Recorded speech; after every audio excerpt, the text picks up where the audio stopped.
And one of the participants at the conference asked me if I would do a little work with him. So let's find out more about it. Welcome. Your first name is? Bob Bob Robinson. How can I help you today, Bob? Well, I'm having difficulty in self-hypnosis. I do not have the difficulty with my clients, but I have no empathy with them. I don't know what's happening because I have no ability to hypnotize myself, apparently. Well, what you just said was, there were a couple of statements there, true and false. You can't really be the most effective hypnotherapist unless you can hypnotize yourself, program yourself, and generate results from your subconscious mind. There is a film that was made by the British Broadcasting Corporation when they did a series on hypnosis a few years back. And they show a case history about a man who has a loss of speech, hysterical loss of speech, whose mother died in a fire in her little apartment. He feels guilty that he wasn't there, and in trance he is able to speak. The hypnotist is an English physician who is a past president of the British Society of Medical and Dental Hypnotists. This first film was done as a pilot film, and I saw it one night in London when I was there.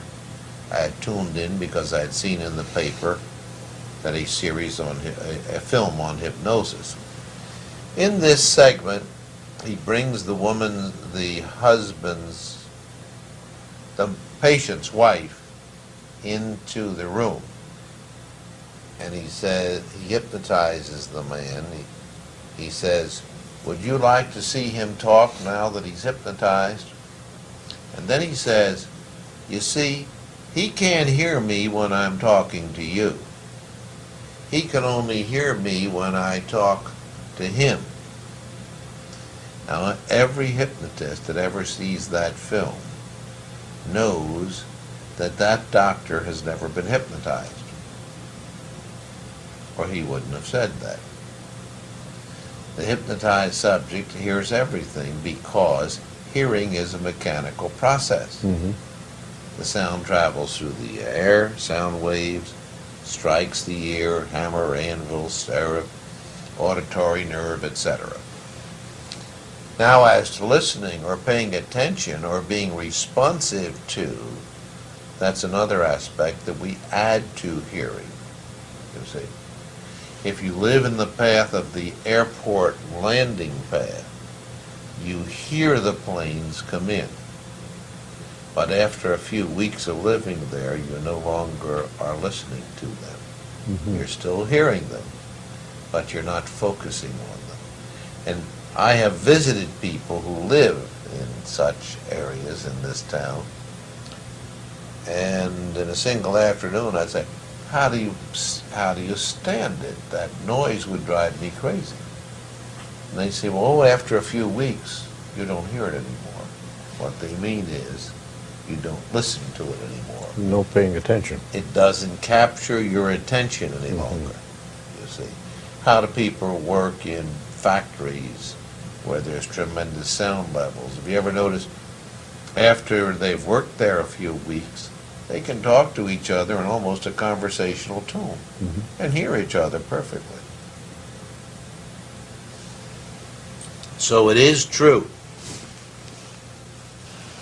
that to be the most effective hypnotherapist, you've got to know how to go into trance and direct your own subconscious mind to work in your behalf. Because when you do that, it gives you a feeling of confidence that radiates outward. Aside from the subjective experiences that you have, you know out of your own experience that there's an inward intelligence that is your divine connection, and that you, through entering into this, I call it state of grace, have an ability to direct that energy so that it works for you instead of working against you. Now, the second part, what was that you said? Well, the empathetic association with the individual, and I said that I don't have the ability, or I haven't found the Well, ability that to was part hypnotize one that myself. I've just covered. What was the second thing? I said that's true and false. The second part was false. What was it? But I don't have the ability to hypnotize myself. I don't have the ability. That's the false part. Everyone has the ability. You see, the ability to go into your own subconscious mind is a natural ability. There's no such thing as a good subject or a bad subject.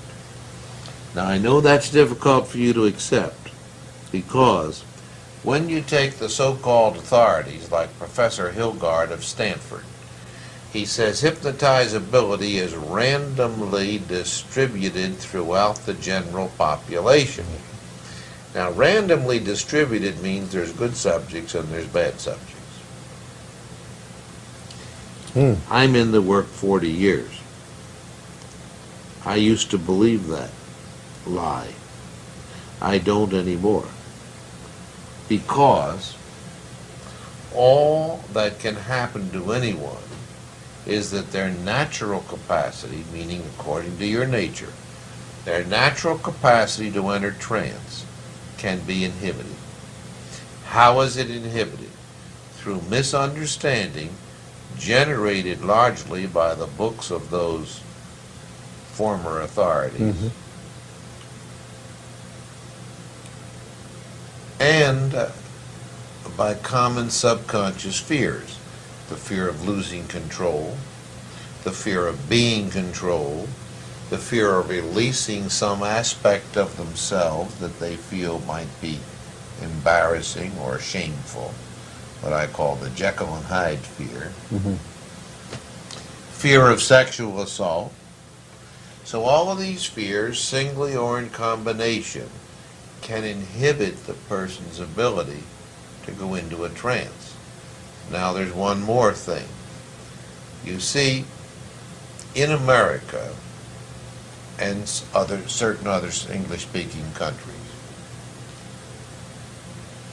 all psychotherapy begins, the training begins with the psychoanalytic concept of the unconscious mind. We are told the unconscious mind is made up of the id, the ego, and the superego, and that the id is a pool of restless and primitive and destructive energy, and we must spend our lives attempting to re-socialize that energy, else our lives will be ones of havoc and destruction. The problem with the theory of the unconscious is it is Marxist and atheist. Today, of course, the euphemistic word for atheism is humanist.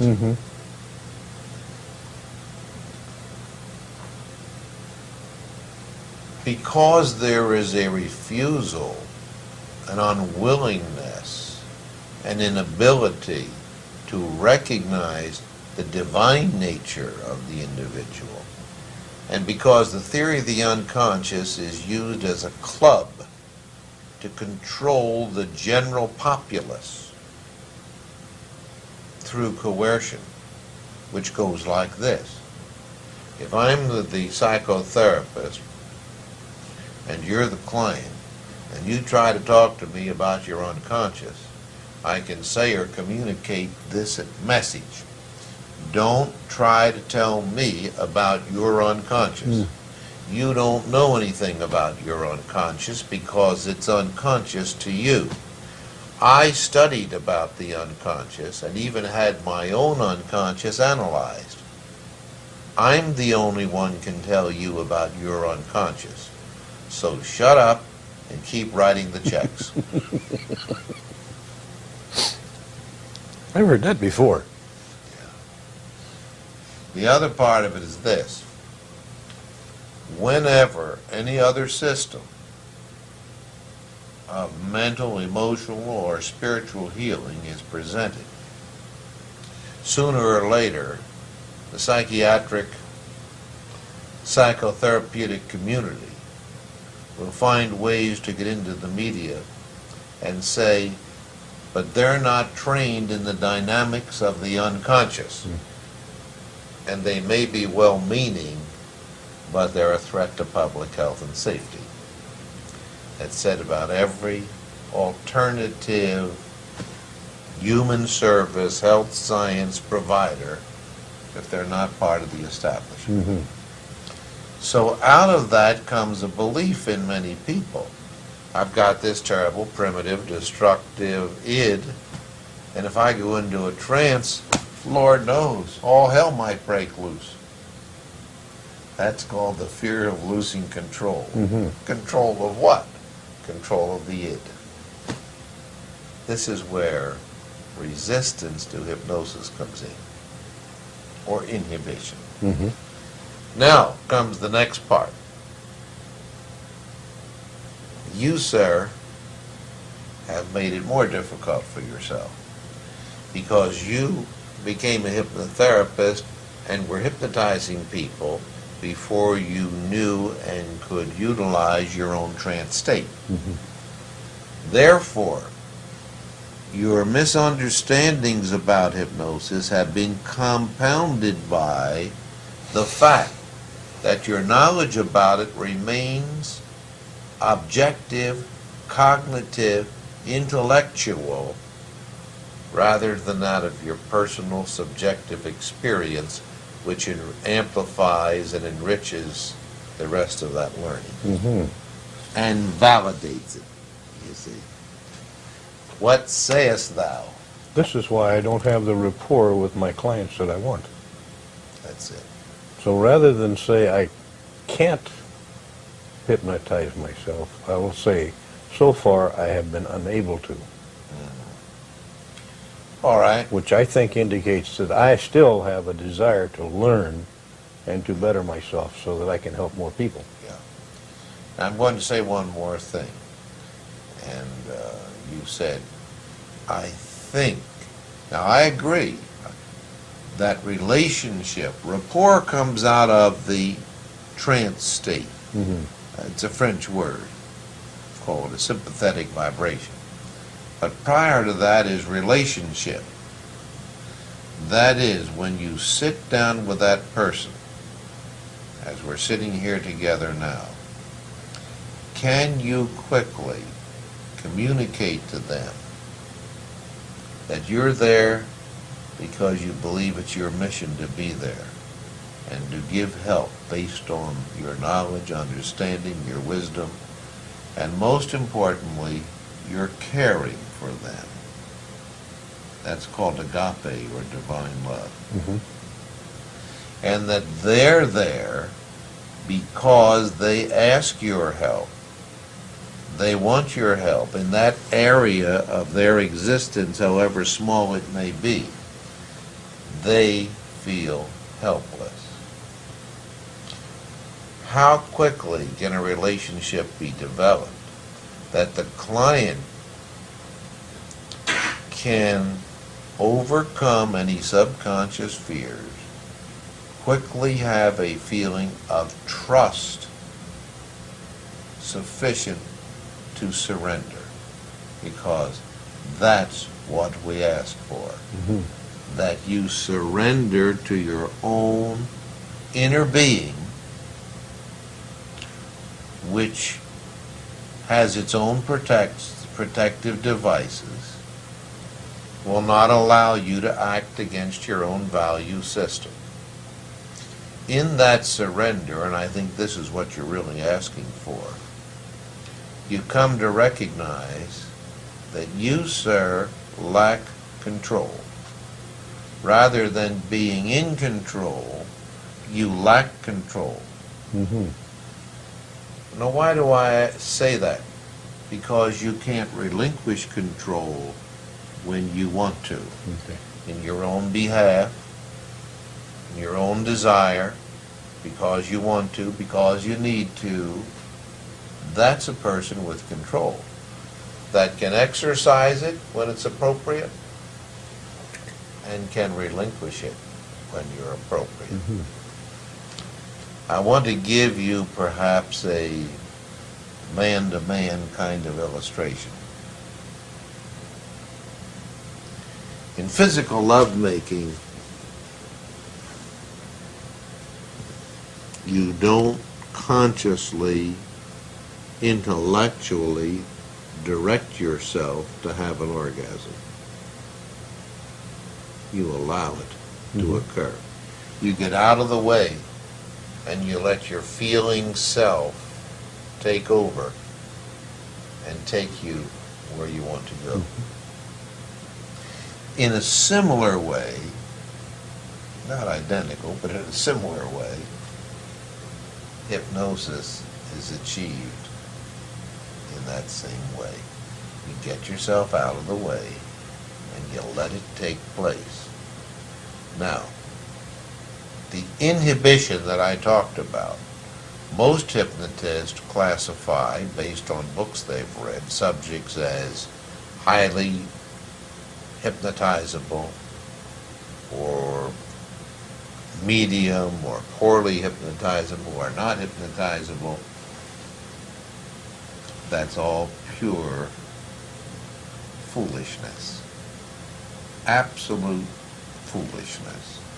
Everyone is hypnotizable. And as a professional, it is my obligation to deal with your inhibitions, to penetrate them, to dissipate them, and to hypnotize you. Close your eyes, please. We're going to do a little exercise which can be quite revealing. I will give you the stem of a sentence, and then I want you to complete it. I will ask you to complete it perhaps a number of times. Each time that I do, I'll ask you to put a different ending on it. The stem begins like this. If I ever go into a deep trance, please repeat that. If I ever go into a deep trance, Put an ending on it. Quickly. I hope that I'll be able to accomplish what I'm intending to do. Start again. If I Yeah. ever go into a deep trance. I use the word I hope. If I ever go into a deep trance, I will accomplish that which I have set out to do. All right, that's good. Start again. Put a new ending on it. If I ever go into a deep trance, I will accomplish all those things that will enable me to establish a relationship with the client of trust. Now, so far, you've said the same thing as an ending in slightly different ways and with little elaborations. So we're looking for additional information. If I ever go into a deep trance. If I ever go into a deep trance, I will enable myself to accomplish all those things that I desire. That's exactly the same as the first three. Same as the first three. I want you to put a different ending on it. If I ever go into a deep trance. If I ever go into a deep trance, what is holding me back will be surrendered. That's good. Start again. If I ever go into a deep trance,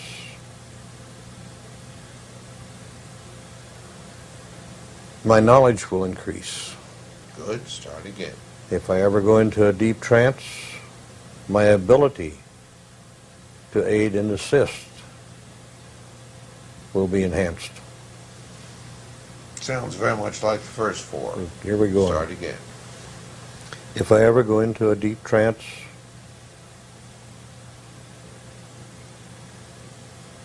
all of the old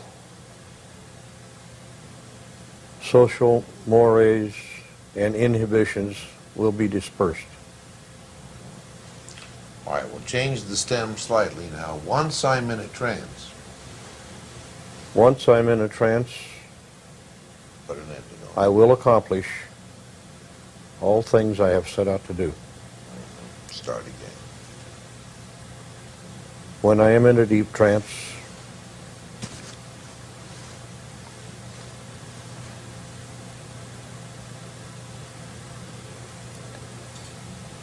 I will have accomplished that which I set out to do. Here I'm level, same level. I'd like you to tell me what is the key word or thought that you continually express with a high degree of frequency. Relationship. No? Accomplish. Accomplish. Okay. Now, if we take that as a key word and flop it over on the other side of accomplish, and we take the antonym, what is it? Failure. Exactly. So then, Afraid of failure. yeah, you have now identified your greatest fear. That's a big step, isn't it? Now say it so you can hear it. I have identified. Say, I know that I have been afraid of failure. I know that I have been afraid of failure. Good, now we have a starting point. Is that true or false? It's so true. It's true. It just came out like a blaze of light. All right. Fear of inability to accomplish. Exactly. You have defined it exactly. Hmm. Now I'd like you, with your eyes remaining closed, to just let that fear of inability to accomplish, fear of failure, to start tracking in your mind. Does it relate to any lifestyle, any patterns, any scripts, any systems, any traditions in your family, anything at all that comes to mind? I'm afraid I'll fail. I'm afraid I'll fail because I have been a failure in the past at many things.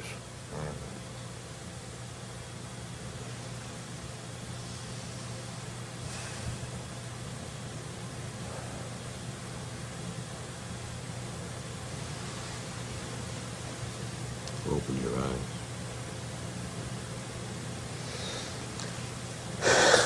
Your eyes are very moist. There's a lot of feeling up in them right now.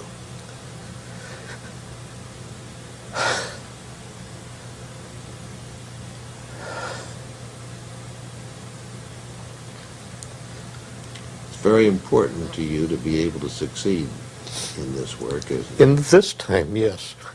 Because I've done so many things that I've been unable to accomplish what I set out to do. Even my marriage is a failure. Can you say, much of the time I feel I'm a failure? Much of the time I feel I'm a failure. Is that true? Yes, definitely.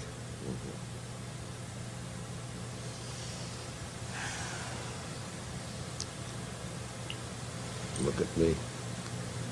Are you ready for me to hypnotize you? Yes, I am. Okay, fine. Stand up.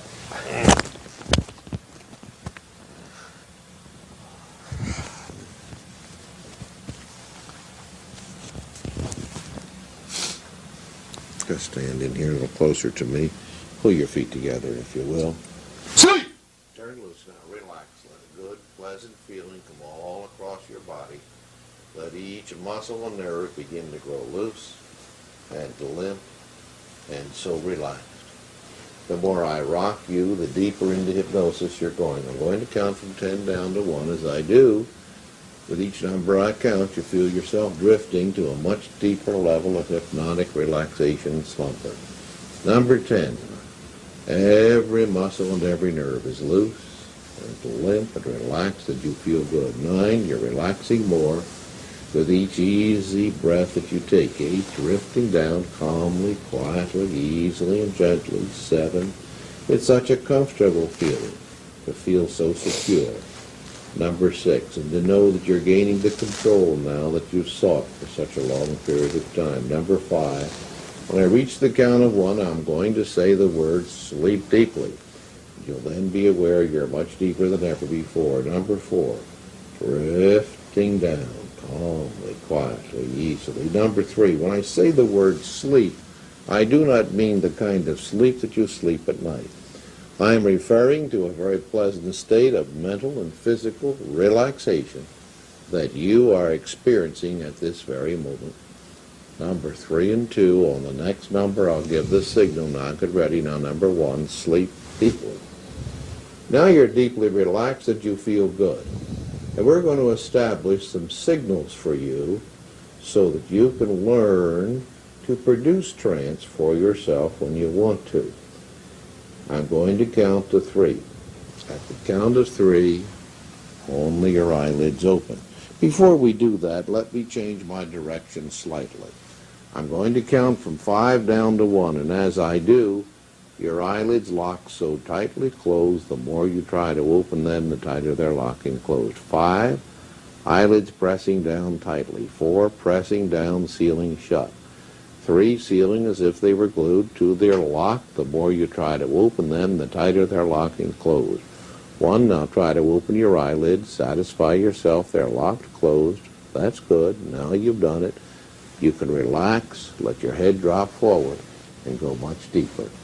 And you see how your subconscious mind now is open and highly responsive to good and powerful and positive suggestions, instructions, and directions. I'm going to count from 1 to 3. At the count of 3, only your eyelids open. When your eyelids open, I'll look straight at you and I'll say 2 words. The words are sleep now, and I'll snap my fingers like this. On the finger snap, you'll let your eyelids close down and you'll go deeper in sleep. Even deeper than you are at this very time. At the count of 3, you'll let your eyelids open. I'll look straight at you. I'll say 2 words, sleep now. I'll snap my fingers, and you'll let your eyelids close down, and you'll go deeper in trance, even deeper than you are right now. At the count of 3, then, eyelids open. 1, 2, 3, opening, sleep now. Close them down and go deeper. Each time I say those words, sleep now, and snap my fingers, your eyelids close down, you go deeper into hypnosis. Again at the count of 3. 1, 2, 3, opening, sleep now. Close them down and go deeper. That's good. That will always be your signal. When I say those words, sleep now, and snap my fingers, your eyelids close down, you go deeper in sleep. I'm going to pull you slightly here on the right side. Let your right foot take a half step forward. That's good. Again at the count of 3, only your eyelids open. I'll say those words, sleep now, and snap my fingers, and your eyelids close down, you go deeper in sleep again. 1, 2, 3, opening, sleep now. Close them down and go deeper. Each time I say those words, sleep now, and snap my fingers, your eyelids close down, you go deeper in sleep. Again, 1, 2, 3, opening, sleep now. Again, 1, 2, 3, opening, opening, sleep now. And again, 1, 2, 3, opening, opening, sleep now. That's good. And again, 1, 2, 3, opening, opening, sleep now.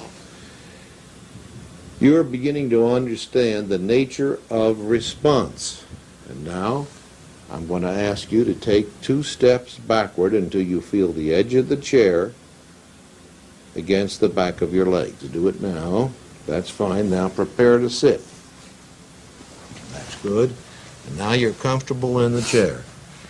Let your arms grow limp, just like a rag doll. I'm going to raise your right arm, and I will raise it by grasping your thumb. As I raise your arm, let all of the weight of your hand and arm limply hang between my fingers. Then when I drop it, let it drop like a wet rag dropping to the floor, a wet washcloth just plopping to the floor. All right, I'm grasping your thumb. Now I'm lifting your arm. That's fine. As I drop it, let it fall just like a wet washcloth falls to the floor. And when it touches your body, send a wave of relaxation from the top of your head all the way down to the very tip of your toes. And when you do that, you'll double your present level of relaxation. That's fine. Drop it down and send that wave of relaxation from the top of your head to the very tip of your toes. I'm going to raise your left hand and arm in the same way, and once again by grasping your thumb. Let all of the weight hang limply between my fingers, all of the weight of your hand and arm. And when I drop it, send another wave of relaxation from the top of your head to the tip of your toes. Let it drop like a wet washcloth dropping to the floor. Now send that wave of relaxation all the way down to the very tip of your toes. Now you've relaxed your body. I'm going to show you how to relax your mind. In a moment, I will tap your forehead. When I do, I want you to begin counting backward aloud in this manner. You will count 100 and then say, deeper asleep. 99, deeper asleep. After counting just a very few numbers, you will find that the numbers begin drifting into the distance.